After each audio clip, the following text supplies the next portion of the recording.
अमजद शुएब साहब, ये 15 माह में ज़ाहिर है इस्लाहात को मुकम्मल तौर पर लाना तो शायद मुमकिन नहीं था, लेकिन कोई ऐसा ट्रैक देखा हमने कि हुकूमत अब उस इस्लाहात के ट्रैक पर चल पड़ी हो, पुलिस रिफॉर्म्स का कहीं आगाज़ हुआ हो, तालीमी निज़ाम में बेहतरी के लिए कुछ इकदाम उठाए गए हों, सेहत के शोबे में कुछ काम किया हो, ख़ासतौर पर पंजाब स्पेसिफिक बात कर रहे हैं अभी हम?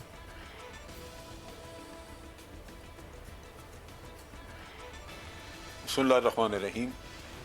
देखिए, बज़ाहिर तो कोई ख़ास ऐसी चीज़ नज़र नहीं आती जो हम कहें कि ये वाकई इस्लाहात का कोई मरबूत सिलसिला चल निकला है। जो चीज़ बड़ी नोटवर्दी और मेरा ख्याल है कि प्राइम मिनिस्टर को भी गौर करना चाहिए, सोचना चाहिए। पंजाब में वो IG पुलिस और मुख्तलिफ लोग जो हैं वो 3-3, 4-4 दफ़ा बदल चुके हैं। क्या पाकिस्तान में ये सारे नाहल हैं कि एक दफ़ा बदले फिर दूसरी दफ़ा तीसरा? इनके तवज्जो उधर जानी नहीं चाहिए कि अगर सिर्फ एक ही बदल के देखें उस्मान बुज़दार तो शायद उससे इनका मसला हल हो जाए। हर दफ़ा नीचे से टीम बदलने से क्या उस्मान बुज़दार बदल जाएंगे, उनकी तबीयत ठीक हो जाएगी या वो को काम करना शुरू कर देंगे? वो जो है वो है। अब सारा पाकिस्तान गलत नहीं हो सकता, किसी एक आदमी का ही मसला है तो वो उसकी तरफ तवज्जो दे, बजाय इसके कि लटके रहें उस पर और हर तीसरे महीने नीचे की टीम बदल जाए। ये हर आदमी को सोचना चाहिए। जब वो देखता है कि एक से गुजारा नहीं, दूसरे से नहीं, तीसरे, तो फिर उसको अपने गिरबान में झांकना चाहिए कि मेरे अंदर क्या ख़राबी है। तो मेरा ख्याल है यहाँ ख़राबी यहाँ है जो दुरुस्त करने की ज़रूरत है। अच्छा कैप्टन, अच्छा टीम लीडर जो टीम को इंस्पायर करे, जो लीडरशिप क्वालिटीज़ रखता हो और उनको मुहैया करे और विजन रखता हो, तो वो कमज़ोर टीम से भी काम ले लेता है।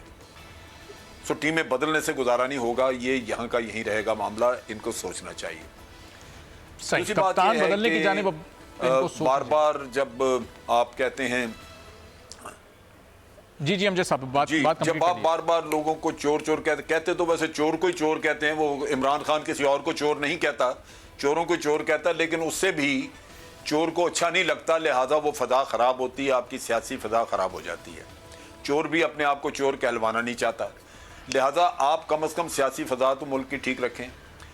ज़रूरत इस बात की होती है कि हर जगह पंजाब असम्बली में अपोजिशन है, आपकी अपोजिशन पार्लियामेंट में है, उस अपोजिशन को सिस्टम का हिस्सा समझना चाहिए, उनको आउटकास्ट नहीं करना चाहिए और उनसे एक वर्किंग रिलेशनशिप तो रहनी चाहिए ना, ताकि मुल्क का निज़ाम चल सके। अगर आप सारा दिन आते रहें और उनसे दुश्मनी की फ़ज़ा पैदा कर लें तो फिर उनसे तावन तो नहीं मिलेगा, तो नतीजा ये है कि आप अटके रहेंगे। सो ये सूरत हाल पंजाब असम्बली में भी है, ये सूरत हाल आपकी नेशनल असम्बली में भी है। तो मेरा ख्याल है रवैये भी बदलने की ज़रूरत है। उसके साथ साथ टीम कैप्टन बदलें पंजाब में, और उस टीम को जो आज मौजूद है या ले आए हैं आप, उस पर एतमाद रखें, भरोसा रखें और अच्छी लीडरशिप दें ताकि उनसे काम लिया जा सके। तो मेरा ख्याल है फिर चीज़ें दुरुस्त सिमतें चलना शुरू हो जाएंगी। सही। तो उस्मान सईद बसरा साहब, पंजाब की टीम तो 3 बार 4 बार चेंज हो चुकी है। कोई सेक्रेटरी 3 बार तब्दील हो गया, कोई 2 बार तब्दील हो गया, कोई तो 6 बार भी तब्दील हो चुका है। कि कौन सा ऐसा प्रेशर है वज़ीर आज़म पर कि वो उस्मान बुज़दार साहब की उनकी सरजनिश भी करते हैं, उनको वार्निंग भी देते हैं, लेकिन फिर उनकी तारीफ़ भी कर देते हैं, हटा नहीं पाते उनको? बिस्मिल्लाहिर्रहमानिर्रहीम। अरबाब, आपका बहुत शुक्रिया। 2-3 हमारे पार्टिसिपेंट ने बात की है, मैं हर एक को छोटा छोटा इसका रिस्पॉन्स करूँगा। आपको अरबाब, आपकी खिदमत में यर्ज़ करूँ कि अभी हमारी जो गुफ्तगू हो रही है, अमजद शुएब साहब ने भी कहा, आपका भी ज़ोर इसके ऊपर है, फैसल भाई भी यही कह रहे हैं। आप सबका जो नुक्ता नज़र है वो ये है कि बार बार तब्दील नहीं करना चाहिए और अपनी टीम के ऊपर ट्रस्ट करना चाहिए। तो प्राइम मिनिस्टर ने ट्रस्ट किया हुआ है ना जी अपनी टीम के ऊपर। आप देखिए पंजाब के अंदर अपने CM के ऊपर, अपने प्राइम मिनिस्टर का, इमरान खान का भरपूर ट्रस्ट है। क्यों हम बार बार तब्दील करें? हमारी हुकूमत है, हम समझ रहे हैं कि उस्मान बुज़दार और समझने में हक बजानब हैं, उसके हमारे पास लॉजिक हैं। जिसने बात करनी है वो लॉजिक से करे। उस्मान बुज़दार के ऊपर किसी को ये शिकायत तो हो सकती है कि उसकी शक्ल उसको अच्छी नहीं लगती, लेकिन उस्मान बुज़दार किसी अशराफिया को रिप्रेजेंट तो नहीं कर रहा। उस्मान बुज़दार हो सकता है कि ज़रा थोड़ा उस तरह का मीडिया ओरिएंटेड पर्सन ना हो, लेकिन उस्मान बुज़दार के भतीजे, भांजे, चचा, उनके बच्चे, उनके समधी, उनकी बेटियाँ, उनके दामाद, क्या वो निज़ाम चला रहे हैं सारा? क्या CM के ऑफिस के अंदर बैठ के उनके बेटे बैठे हुए हैं, सौदे कर रहे हैं वो? आप मुझे बताएं, उस्मान बुज़दार 56 कंपनियों में मतलूब है आपको। उस्मान बुज़दार ज़लज़ला ज़दगान के पैसे खा गया है, तो आप मेरा गिरबान पकड़ लीजिए। उस्मान बुज़दार के मुतल्लक मैं, अमजद साहब बड़े सीनियर एनालिस्ट हैं, कुछ ऐसी चीज़ें हैं जो मीडिया से हमें शिकायत है, जैसे प्राइम मिनिस्टर भी कल कहा कि उस्मान बुज़दार और उनकी टीम जिस तरह से काम कर रहे हैं, मीडिया पे प्रोजेक्ट नहीं हो रहा। अभी मैं आपके सामने एक फिगर रखने लगा हूँ, इशारिया रखने लगा हूँ, अमजद साहब भी और फैसल भाई भी, क्योंकि आप लोग न्यूट्रल लोग हैं ना। चौधरी साहब तो चले मुस्लिम लीग नून को रिप्रेजेंट कर रहे हैं। इमरान खान अगर कहें कि क़यामत बरहक है तो मुस्लिम लीग नून हो सकता है इनकार कर दे कि नहीं, इमरान खान कह रहे हैं तो शायद नहीं आएगी। उस्मान बुज़दार की हुकूमत ने, जिसको वो लीड कर रहे हैं पाकिस्तान तहरीक इंसाफ की, पहली समाई के अंदर जो टैक्स रेवेन्यू का टारगेट था, टैक्स इकट्ठा करने का टारगेट था, 45% टारगेट से ऊपर इकट्ठा कर लिया है, लेकिन मीडिया इसको बात नहीं कर रहा। उस्मान बुज़दार ने जनूबी पंजाब की महरूमियों का अजाला करने के लिए 6 state of the art hospital जनूबी पंजाब, लिया में, डेरा गाजी खान में, मुल्तान से आगे राजनपुर में 6 state of the art hospital उन लोगों को बनाने का ऐलान किया है जिनको इनिशिएट कर चुके हैं, शुरू कर चुके हैं, जिससे तख्ते लाहौर ने हमेशा वोट लिया और उस वोट का इस्तेहसाल किया।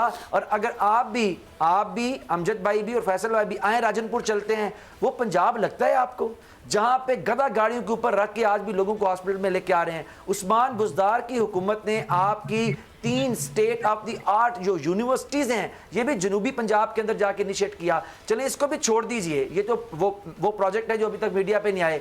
आप कानून साजी की बात कर रहे हैं, मैं आपके सामने रखूं कि डोमेस्टिक वर्कर प्रोटेक्शन एक्ट 70-72 साल से हमारे घरों में काम करने वाले जो उसको आपने वर्कर की डेफिनेशन में डाला, उस्मान बुज़दार ने डाला है।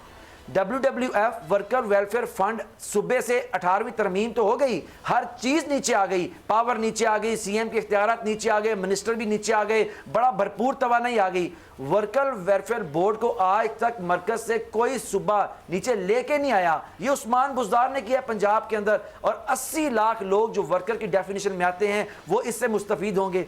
देखिए, हमें ये अंडरस्टैंड करना चाहिए कि सिर्फ तनकीद, मैं चौधरी साहब बैठे हुए हैं, मैं चैलेंज करता हूं कि आप मुझे 5 वो चीजें बताएं कि ये उस्मान बुज़दार जी इनकी हुकूमत के अंदर, वो रावी यहाँ पे चैन लिख रहा था और जो अपना दूध और शहद की नहरें पंजाब में बह रही थी, और उस्मान बुज़दार सारे कारनामे तो आपने गिनवा दिए, अभी बताइएगा हमें जुराबों पे। अरबाब एक चीज सुन लीजिए, अरबाब एक चीज सुन लीजिए, जो चौधरी साहब पंजाब पुलिस की जराबें तब्दील करने पर इनको बड़ा मसला हो रहा है, निशात ग्रुप से, जिसको मंशा साहब ने हेड करते हैं, मंशा साहब हेड करते हैं, मियां मंशा साहब, पूरा यूनिफॉर्म इन्होंने उससे बनवाया हुआ है। बाकी कहानी नैब के थ्रू आपको पता चल जाएगी। और खुदा के लिए, आप तो एक खानदान के वो लोग हैं जो एक खानदान से बाहर इक़्तिदार। वाइन साहब जब बने यहाँ चीफ मिनिस्टर, कभी किसी के पेट में मरोड़ नहीं उठा। सरदार नकई साहब बन गए, किसी के पेट में मरोड़ नहीं उठा। एक लॉ ग्रेजुएट आदमी, वेल ग्रूम्ड आदमी, वो आपके आके जिसके ऊपर इल्जाम कोई नहीं है, जो इंसान कुछ आज भी मैं चैलेंज कर रहा हूं अरबाब साहब, CM पंजाब के ऑफिस में एक फाइल पेंडिंग नहीं है, और ये रिकॉर्ड है आपकी हुकूमत किसी पंजाब के। उस्मान सईद साहब, इसलिए मैं ये जरा रुकिएगा, जरा सवाल ले लीजिएगा। अभी बताइएगा कि पंजाब में सेक्रेटरी सेहत, सेक्रेटरी तालीम, सेक्रेटरी कानून, इन 15 माह में कितनी बार तब्दील हो चुके हैं, और क्यों, वजह क्या है? जब ये आपने सारी परफॉर्मेंस बता दी, अस्पताल भी बन रहे हैं, इनिशिएटिव लिए जा रहे हैं, नई यूनिवर्सिटीज़ भी बन रही हैं, फिर ये सेक्रेटरीज को क्यों चेंज किया जा रहा है जब इतनी अच्छी कारकर्दगी है? तो देखिए अरबाब साहब, एक बात को आप अंडरस्टैंड कर लीजिए, और ये हमारा एक आइनी हक है कि हम जो हुकूमत कर रहे हैं पंजाब के अंदर, और अगर सेक्रेटरीज़ को हम तब्दील कर रहे हैं, अगर हम किसी महकमे के हेड को जो तब्दील कर रहे हैं, क्या आप मुझे बताएं, इल्ज़ाम एक अरबाब साहब, आप भी, फैसल भाई भी और अमजद भाई भी, ये न्यूट्रल लोग हैं, एक इल्ज़ाम हमें बता दीजिए कि फ़लाँ आदमी को आपने तब्दील किया और उसकी वजह थी कि अकरबा परबरी, फ़लाँ आदमी को तब्दील किया कि आपके चीफ मिनिस्टर और उसकी टीम के ऊपर करप्शन का इल्ज़ाम है, और ये वो इल्ज़ाम है। देखिए, एक ही बात पे तब्दील कर रहे हैं कि जब हमारे से लोगों की तवक्कुआत बहुत ऊपर हैं, जब लोगों की तवक्कुआत ब्यूरोक्रेसी उस तरह से उसको इफेक्टिवली पूरा नहीं कर रही, और यहाँ पे वो जो 5-5 कैंप हाउसेज होते थे, ये उनकी हिफाजत करने वाली जो ब्यूरोक्रेसी है, इनको हम तब्दील करेंगे जब तक ये पंजाब के सूबे के लोगों को सही मानों में खिदमत नहीं करेंगे। क्योंकि पंजाब से लोगों ने हमें इशराफिया को ख़त्म करने का वोट दिया है, इनसे एहतसाब का वोट दिया है, 56 कंपनियों के हिसाब का वोट दिया है, जलजला का पैसा लूट के जो खा गए उनसे वापस लेने का वोट दिया है, और पंजाब पुलिस का जो इस्तेसाल करने वाले हैं, और वो 12-12 हजार बंदे अपनी जाती ड्यूटी पे करने वाले, उनसे आजाद करवाने का पुलिस को हमने वोट दिया है। सब्सक्राइब करें और बेल दबाएं ताकि कोई खबर रह न जाए।